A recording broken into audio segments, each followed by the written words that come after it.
Swissquote, is it a good brokerage? That's going to be the topic of today's video.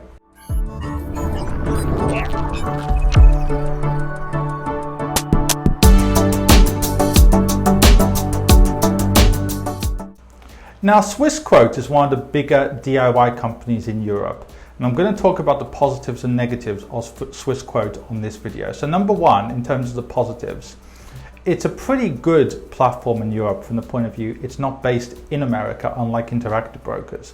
And as I've talked about before, if you have your money in a US brokerage, that also has risks. So for example, even though it's a small risk, because if you fill out I think it's called a WA-BEN form, you shouldn't have to pay tax to the US. But when it comes to death taxes, there's always a risk when it comes to US brokerage. If you've got a joint account in Interactive Brokers with like yourself and your wife or husband, obviously it's a lower risk, because unless both of you die, then that inheritance tax risk from the US side is even smaller. But still, the fact that Swissquote is not based in the US is definitely a positive. Also, it accepts from many countries. Also, I think it's a very safe brokerage, but as I've said before, pretty much all brokerages now have to be safe. There's certain regulations that ensure that certain minimum standards are met. However, there are some negatives. So for example, it isn't as cheap, especially on smaller accounts, as some other brokerages, because some of the fees are actually fixed. Now it depends though which side you use though, because there's two sides to Swissquote. There's the one that came from the buyout of Internex, and there's the original Swissquote. So there's one in Switzerland and there's one in Luxembourg, but nevertheless this point holds. Also, when it comes to the fees, they do charge as high as 0.1% on ETFs. Now that doesn't sound like much, but let's say you've got a one-off lump sum, let's say 500,000, and you are not going to trade that much, right? And you just buy a one-off amount of 500,000.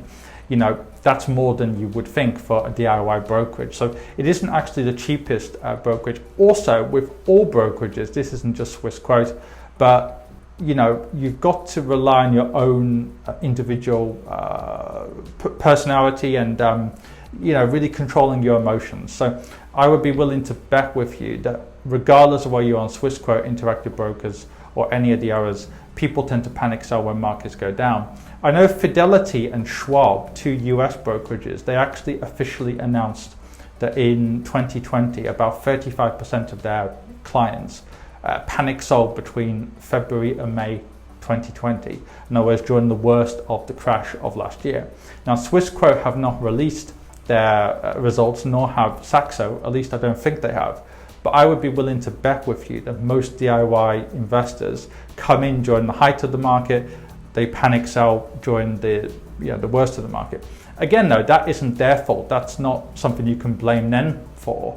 That's just the reality of a DIY brokerage, that it works well if you kind of just buy and hold, but most people in reality don't buy and hold, even if they say that's going to be the case. Now, a final negative is, I would say the back office and compliance is not that good from the point of view that they do tend to miss things. So for example, I've talked to a number of people who use Swissquote who say things like, sometimes they'll log in and it says your account has been locked. Then when they call them up, they say, oh, you haven't provided X and Y form for your tax or something like that. Then they say, yes, I did. I sent you on this date. And then they say, oh, I'm sorry, sir. And then they allow them back in. So those small things, it seems like at the back office, the admin side, they haven't really got their act together completely and they miss things. That's kind of a small issue, I guess, but that's definitely a negative. In general, a final positive is the online system is probably more sophisticated than Interactive Brokers. That doesn't really matter for most people. It's very easy to use though, and all those things are very simple. So overall, I'd say it's one of the stronger DIY brokerages in Europe. However, it has to be used with care, just like any DIY brokerage. How can I help you? In two ways. First of all, are you an expat, a high net wealth individual, or just somebody who lives in a part of the world where it's difficult to get access to quality investment solutions? In which case, go onto my website on adamfayed.com and find out more. If you don't fit into any of those categories, then in which case there's a range of free material on my website, on this YouTube channel, and indeed on my Quora, where I get over 200 or have received over 231 million views in the last few years.